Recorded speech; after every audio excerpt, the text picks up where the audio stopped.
The New York Jets are setting up something huge as we have multiple updates coming out of their draft process as the Jets are meeting with targets who Jets fans are absolutely going to love.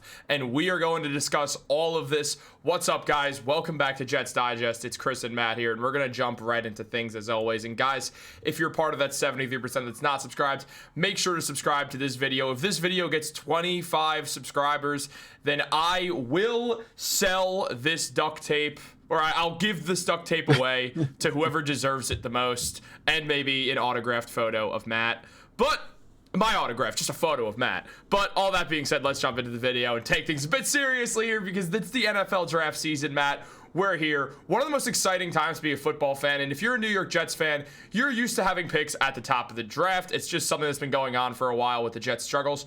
But there's a lot of stuff the Jets can do in this upcoming draft, and well, we got some pretty massive updates coming out from the New York Jets, as it was revealed that Washington State wide receiver Kyle Williams visited the Jets yesterday. He's with the Titans today and will visit the Texans tomorrow. Williams ran a 4.4 and put up 70 catches for 1,198 yards and 14 touchdowns last season at Washington State, so a phenomenal year from Williams there. And now what we're seeing is a guy who's truly an immense talent. I mean, taking a look just at the PFF numbers, he grades out well. Matt, you're our PFF guy. Take it away. Yeah, so obviously, what we like to see, he improved and made a big improvement from his sophomore season into his junior season. Looking at that 23 to 24 jump, almost a grade of an 80, a 79.9. That is very high. Now, what you can't see right now is he gets those grades, and he also received an 89.8 grade against man coverage, which is highly important. I was put on this guy there was someone in the social media space. Chris, don't feel pressured to change the images around or anything. I am not going to give away what you have next, but there was someone who is a highly knowledgeable NFL source who is hyping up this player, so I decided I was going to go ahead and watch the film on him because he was getting a lot of buzz. And this is a wide receiver skyrocketing up draft boards, and I think it's for good reason. He is watching the film. The first thing that jumps out is, one, his athleticism, and two, his route running ability. This is someone who specializes in getting away from defenders in specifically man coverage. So someone who could be very exciting as he can get away from all types of coverages in the NFL. And on top of that amazing separation skills that this player does have, he comes with a 62.5% contested catch rate, which is one of the best in this class. Last year we saw Roma Dunze, who was like the best contested catch guy of all time coming out of college. But this guy, not too far behind him, Kyle Williams, can do a whole lot of things. Ran a really good 4.40 at the NFL Combine. So he's got speed as well as a long distance threat. I'm reading about some of the downsides of him being his hands are too small, his arms are too short. So if you're someone who's looking for a wide receiver with a big catch radius, this is not going to be the player for you. But if you're looking for a high-level separator, this is a player that Jets fans can be excited for. And he's a sleeper right now, but this guy is not going to be a sleeper come April 26th or 27th or whatever the draft is, because this is a player who's currently rising up mock drafts everywhere on mock draft database, a website that looks at a bunch of mock drafts across the internet and puts them all together and gets the average draft position of every single player. Kyle Williams is currently looking at around pick 103, which is just at the very start of the fourth round, but he's been skyrocketing. So expect him to be easily in the third round, maybe even the second round by the time we get to the NFL draft. This is a player who's going to continue to get a lot of hype. And like I said before, right now he's a sleeper, but come draft time, this is going to be, everyone's favorite sleeper, which I understand he's no longer a sleeper then if he's everyone's favorite sleeper. But this is someone that if you have not taken a look at this player, I highly recommend that you, even just if you don't have access to all 22 film, just take a look at his highlights on YouTube. Very exciting to watch, very entertaining, and definitely worth the listen. Absolutely. And on top of that, just to go into what you mentioned earlier, I mean, when it comes down to Williams, Chris Sims has him as the number 2 wide receiver in the class, so only below Travis Hunter, who might not end up playing wide receiver, at least not full-time when he gets drafted to the NFL. He'll definitely lean a bit more towards that cornerback position. But number 2, he has Kyle Williams, then Territory McMillan, Jaylen Noel, and Trey Harris rounding out. I know I botched Territory? I said T-Mac.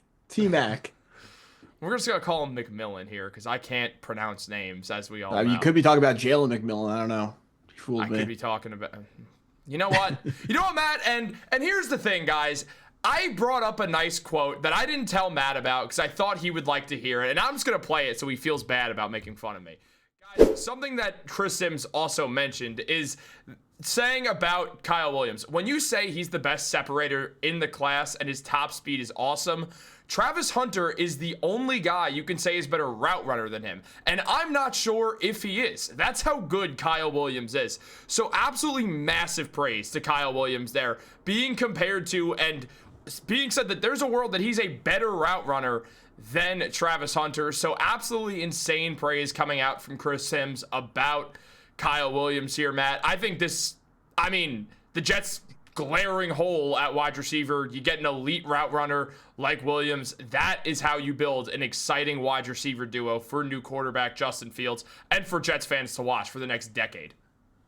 Yeah, just imagine a guy who can get open as consistently as Tank Dell does, but he's also bigger and faster than Tank Dell, so he can get down the field quickly, make those contested catches as well. I mean, this guy, he seems like the whole package. I'm a little bit confused why he's not higher up on boards to start, but this is why we have the pre-draft process, and everyone's going to go through it, dive really deep into these prospects, and by the end of April, hopefully we have the top guys at the top of the board, but that's never how it seems to work out. So this is a player that if he's there in the 3rd round for the Jets, I think it would be a home run draft pick.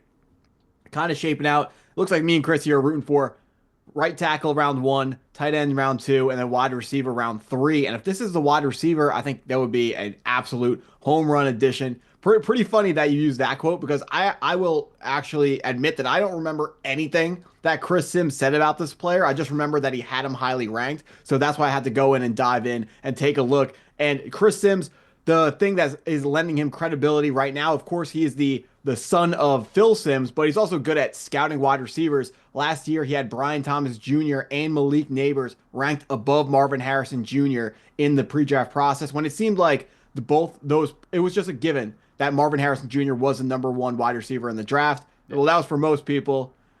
Not, I don't know, I think Malik Neighbors, I don't think it was all that set in stone, but, Chris. All right, what else you got for us? Well, very quickly, Phil Sims giving his 2 children awful names. Whoever has the same names as Phil Sims' kids, I'd hate to be them. Definitely. We actually are Phil Sims' kids. Yeah, we are Phil Sims' kids. We just made up 2 different last names that are way younger than we appear. It's AI. We don't actually exist, guys. It's a trip. But on top of that, we do have more news about the New York Jets in the draft process, not in reference to Kyle Williams.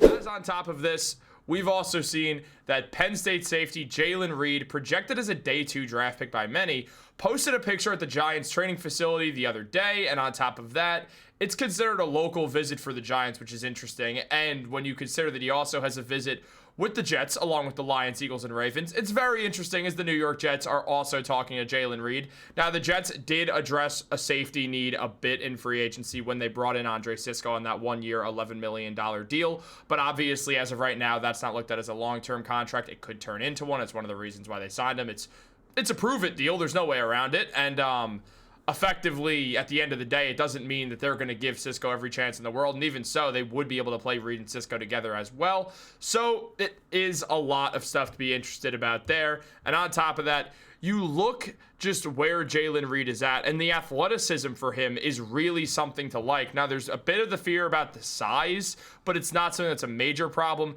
The athleticism is something that if you are reading into it, there is a lot to like about him. Just if you're looking on the screen right now, you could see that. And if you looked over Matt's face for a second, you could see it for a second after a bit of technical difficulty. But I mean, he's a free safety prospect, and that's important to note because Cisco's a strong safety. In the 2025 draft class, he scored a 9.08 RAS out of a possible 10, meaning relative athletic score. This ranked 112 out of 1,207 free safeties from 1987 to 2025. So absolutely incredible numbers. His bench press was great, had 19 reps, weighs 211 pounds. On top of that, 40-yard dash time was great, was listed as great. 20 yards was listed as great. 20-yard split, 10-yard split listed as great. So great speed out of Jaylen Reed as well. So there's a lot to like about this prospect. And the Jets having a need at that free safety spot does make this a guy who you believe in that day 2 range, the Jets might look to cover as well if they're still looking defense when it's the earlier part or just at some part of the day 2 draft.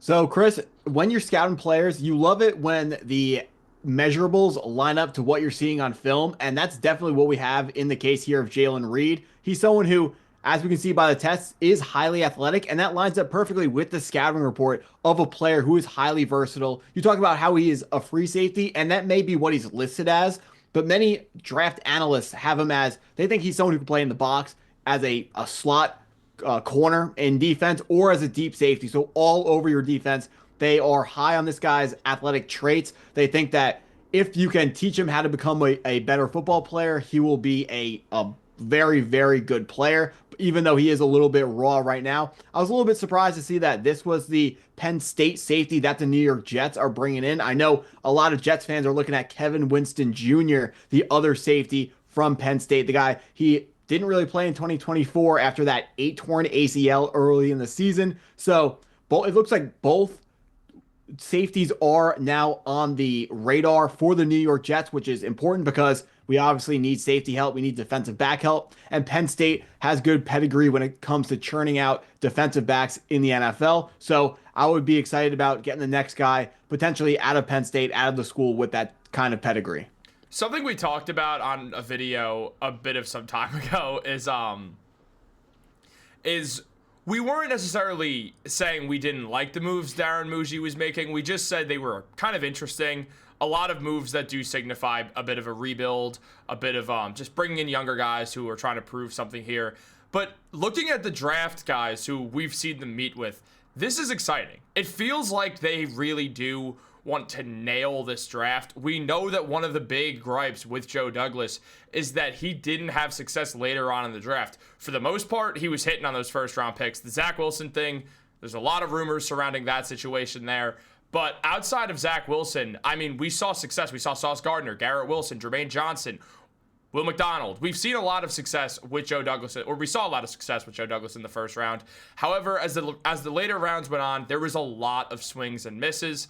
With the Jets, it feels like this regime, specifically Darren Mougey, who was a big part of the Broncos drafting over the past few years, I mean, it seems like this is something he takes a lot of pride in, that he wants to get this draft correct, especially first year as a GM. The pressure is on you to be absolutely right about this, because if you, I mean, especially in that first round, but even later on, again, with the way that Joe Douglas struggled in the later rounds, it's something that, like, Mougey knows he's got to nail this. Yeah, it felt like after Joe Douglas picked Mekhi Becton with his first overall or first round pick, you know, he definitely pulled it together with the other first round picks, and that's why we have pretty much the only exciting players we have on the roster right now. But looking at Darren Mougey's strategy, you're absolutely right when you're saying they're taking really big swings. These are high upside guys that if you know, we connect on the swing, it could be a home run. But Chris, I mean, you know it. If you swing big and you miss, you look foolish. So that's what they're going for here. They either want to hit really big on these players or miss really big. And the goal is you want to have enough hits to where they can just, you know, their production can fill in for the players who don't play as well. Because obviously no GM can hit on every single draft pick, but they are hoping that the highs of the really good picks are going to mask the lows of the bad picks. And I do think we're going to see that with the draft picks. We're certainly seeing that with the NFL draft prospects that they're keying in on, but we also saw it in the free agency signings where all these guys are very low risk with the contracts, the way they're They're structured. They're only 1-year deals. They're not long-term contract hits, so they're not going to hurt us like that. So we can always, if a guy plays really well, we can sign him to big money later down the road. And of course, that big signing, that Justin Fields signing, that's a pretty much a boomer bust signing, because we're going to find out pretty much for good whether Justin Fields can be a long-term starter in the NFL, whether he can find his way in the NFL as a dual threat quarterback. Also, the New York Jets, there's more and more buzz about how Jalen Milroe, a boomer bust guy in the draft this year, has been meeting with New York Jets brass. But I have a feeling we're going to make some videos on him later, or maybe not today, but pretty soon here. So I'm not going to talk too much about him. But he did get invited to the green room of the NFL draft, which is pretty exciting to hear. As someone who has him as my quarterback too this year, I'm pretty excited to hear that. And if he goes to, the Giants at 3 or the Jets at 7, and then Shedeur Sanders fell down to the Saints at 9 or the Steelers at 23, I would not be at all surprised. I would love to say I call that if that happened. I mean, seems like the ground is picking up on it. Guys, for those who don't know, Matt and I did live together for 3 years when we were dating. I'm kidding, we were in college. I had to do it, dude. I had to do it.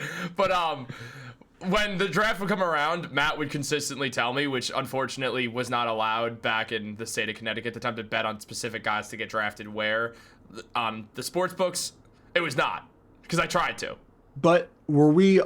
Oh, never mind. There was. Just keep going. Yeah, I'm not incriminating myself here. Nothing happened. It was all good. Nothing happened. Nothing happened. But Matt would always say, like, if you could find a way to bet on this, which I just couldn't. I could have went to New Jersey, but I didn't feel like doing that. So basically, pick this guy, and it would always be like days before the odds would just climb. So just give him some credit. He's good at this stuff. He's good at calling it. However, this video is 16 minutes long, so we're going to leave now. Guys, if you want this duct tape, get 25 subscribers on this video. If you want an autographed photo, and comment below duct tape.